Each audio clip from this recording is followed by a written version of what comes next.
Pero. Pull. Oh. Ya.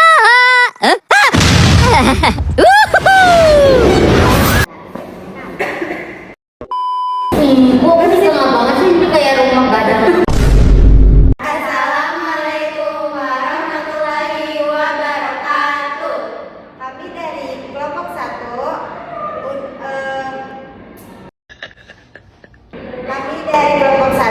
akan melakukan wawancara tentang dialek daerah untuk memenuhi tugas linguistik umum. Perkenalkan, nama saya Rizka Aulia dengan NPM 8141. Perkenalkan, saya Ratu Pemendani dengan NPM 8002. Perkenalkan, saya Mundari Dakarini dengan NPM 116. Perkenalkan, nama saya Ayu Cahyati dengan NPM akhir 80058. Perkenalkan, nama saya Risha Kumara Putri dengan NPM akhir 096. Ikutin kami terus ya.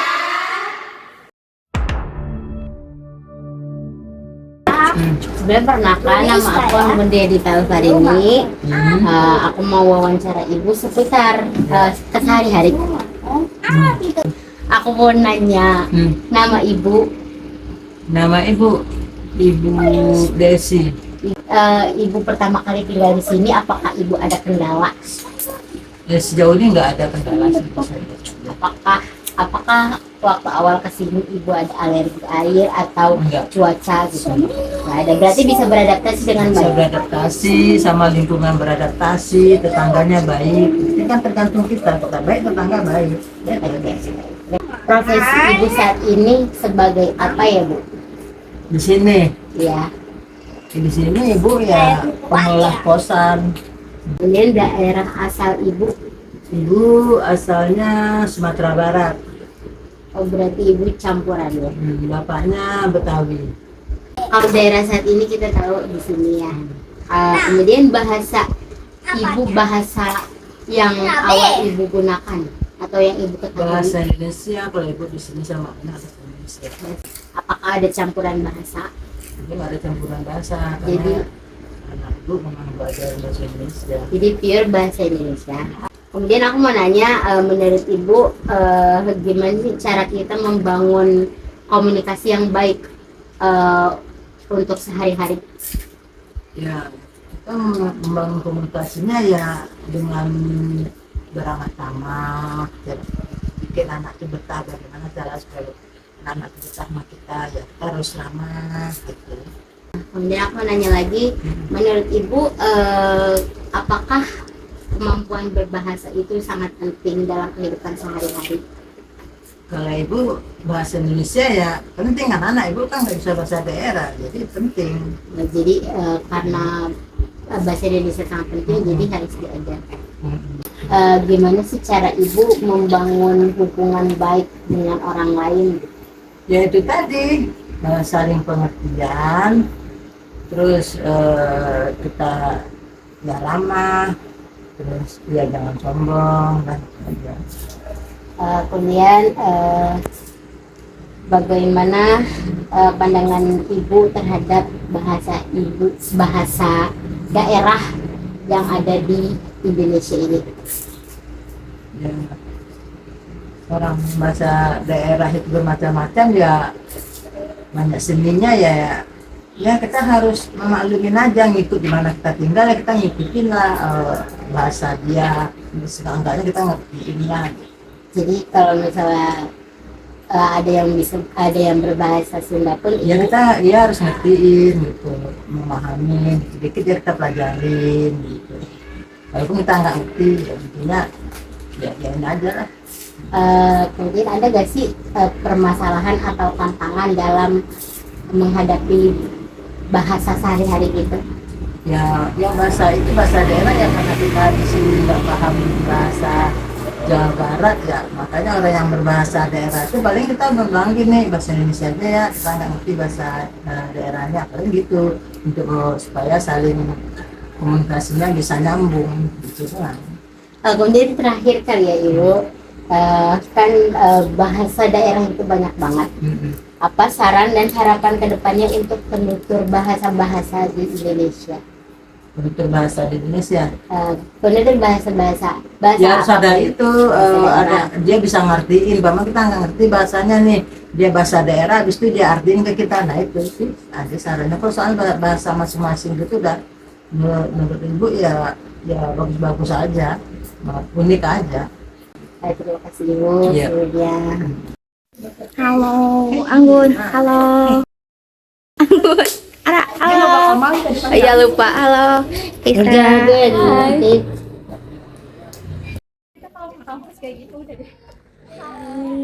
Terus mereka kembar, bajunya sama. Kagak sengaja. Untung aku di tengah. Jijik banget ih. Ih, apaan sih?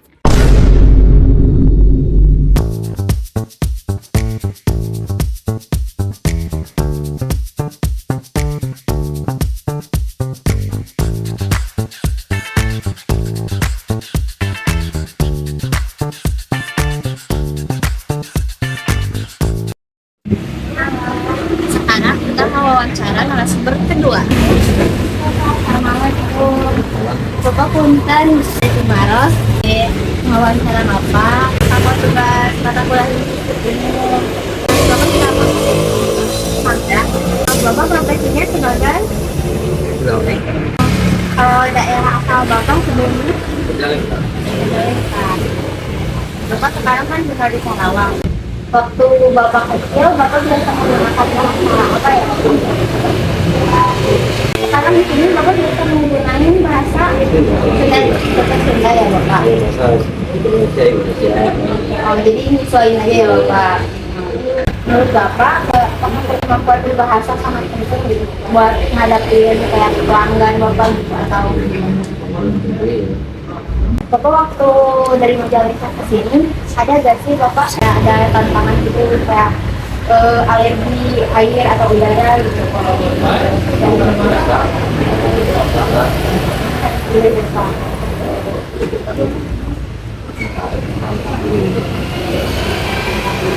Oh boleh ini Bapak kalau di bahasa Bapak bahasa Sunda kalau mengatakan kata air dari itu seperti apa ya Bapak? Tidak ya. Kalau misalnya kayak aku ya itu di sini pakai Itu tergantung kecil apa dewasa apa beda-beda boleh kasih contoh ke Bapak? kecil ya. Dek, adik, kalau sesama dek atau dirinya kalau mana ya bahasa ya. Itu kalau bahasa kayak Bapak punya pilihan kalau bahasa Indonesia Logat boleh ya. ya logatnya Dek, bahasa boleh kita contoh sama kalimatnya Bapak? bingung deh kalau itu. Nah itu kalau bahasa contohnya Bapak. Itu contohnya. Oke, Bapak terima kasih banyak maaf mengganggu waktu Bapak. Sekian wawancara dari saya.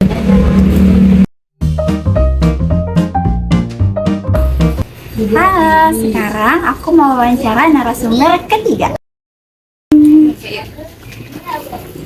Halo Kak, boleh aku izin wawancara sebentar? Boleh. Aku mau bicara dengan kakak siapa? Aku Fatimah Rahmat dari Unsika, Prodi Hubungan Internasional. Oke, kakak ini berarti berprofesi mahasiswa ya? Betul. Oke, nah kakak dari daerah mana ya? Aku dari Bogor. Oke, asli Bogor Kak? Lahir di Jakarta sih, cuma gede di Bogor. Oke. Kalau daerah saat ininya di Karawang ya? Karawang. Untuk bahasa ibu Kak? Bahasa ibu aku bahasa Indonesia. Tapi kakak bisa ngomong Sunda yang kayak gitu? Untuk Sunda aku masih ngerti dan bisa dikit-dikit. Oke. Kemudian menurut kakak, apakah kemampuan berbahasa ini sangat penting untuk tentram dalam masyarakat Kak? Betul, karena berbahasa itu penting untuk kita memahami satu sama lain. Nah, pernah gak sih Kak, kakak ngerasa takut atau kebingungan saat presentasi atau berbicara di depan umum? Itu hal yang sering terjadi ya, terutama kalau kita berbicara di depan umum, karena pasti kita akan merasa gugup. Iya. Nah, itu tuh biasanya kakak mengatasinya dengan cara gimana? Aku biasanya ngatasinya dengan lebih ngontrol diri aku supaya lebih tenang, santai, karena nggak ada yang buru-buru kita. Jadi tenang. Nah, kemudian gimana sih cara kakak ngebangun hubungan dengan orang lain melalui bahasa? Cara kakak ngebangun sama masyarakat melalui komunikasi lah istilahnya. Gimana tuh caranya? Yang pasti kita harus memahamin dulu ya karakteristik dia ini, mungkin dia besar di mana, kita harus menyesuaikan diri kita dengan dia. Nah, apa sih yang kakak pikirkan tentang peran bahasa dalam kehidupan sehari-hari? Peran bahasa dalam sehari-hari itu pastinya penting banget untuk kita bermasyarakat, untuk kita ada di lingkungan sosial, untuk kita berkomunikasi, berinteraksi sama orang. Oke, berarti itu mempengaruhi interaksi sosial ya kak? Nah, kakak boleh ikutin ucapan aku ya nanti. Nah, coba kakak tolong ucapin kata air. Air, Kalau untuk kata tidak, itu biasanya di daerah kakak atau di bahasa ibu kakak itu apa? enggak, Enggak, oke. Kalau aku, aku, kamu, kamu, kalau iya.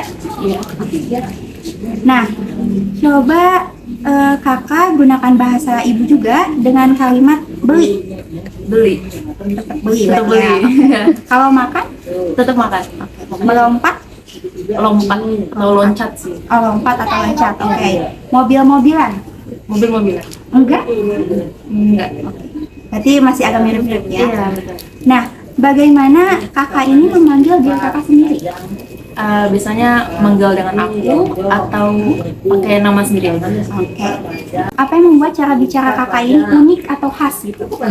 Mungkin tercampur dari beberapa bahasa ya, mungkin dari Sunda, Jawa, Nadanya juga mungkin. nadanya juga. Iya, iya. Nah, dalam konteks apa sih kak kakak menggunakan bahasa formal dan bahasa informal? Untuk informal mungkin lebih ke keseharian sehari-hari ya, mungkin sama teman atau sama ya teman-teman sepantaran. Kalau informal lebih dipakai di akademik atau profesional. Oke. Nah, kemudian gimana sih kak cara kakak menyesuaikan bahasa yang kakak gunakan sama situasi dan audiens yang menanggap kita? Nanti kita bakal lihat situasi dulu ya, apakah kita memungkinkan untuk memakai bahasa yang informal atau formal. Nah, gimana sih pandangan kakak terhadap bahasa ibu yang kakak miliki? Pandangan aku nyaman banget sih sama bahasa ibu aku, karena emang aku lahir dan besar dengan bahasa ini. Jadi aku lebih terbiasa pakai bahasa ibu aku, itu bahasa Indonesia. Kalau permasalahan dan tantangannya kak? Tantangan mungkin lebih ke adaptasi ya, karena nggak semua daerah itu menggunakan bahasa ibu. Kalau faktor penyebabnya dari permasalahan tantangan itu? Lebih ke keragaman, lalu Solusinya? plural. Oh, solusinya kak? Solusinya mungkin ya kita harus adaptasi.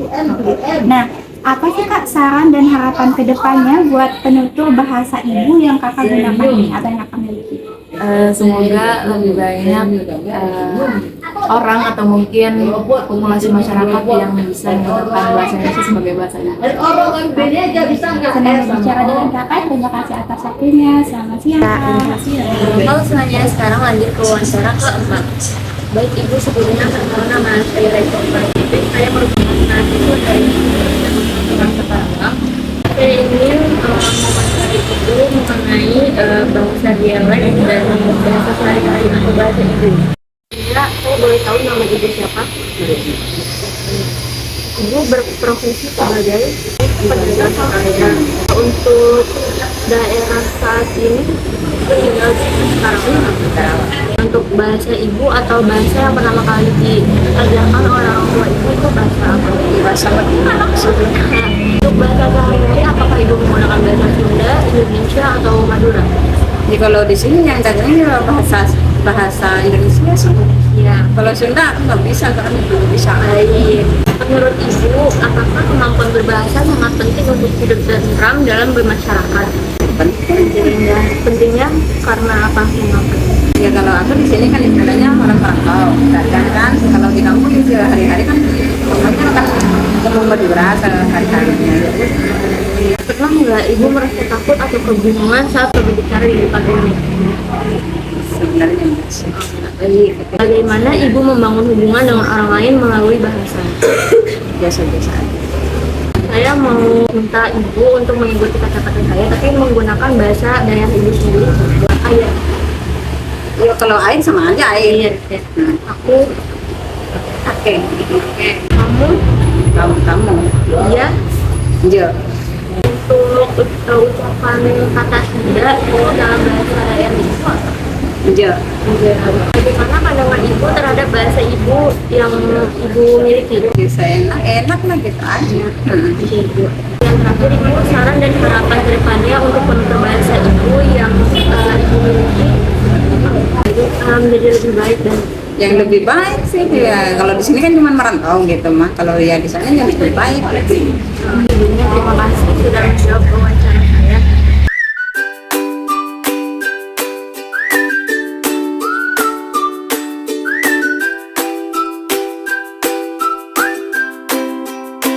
Sekian wawancara dari kami, kurang dan lebihnya kami mohon maaf.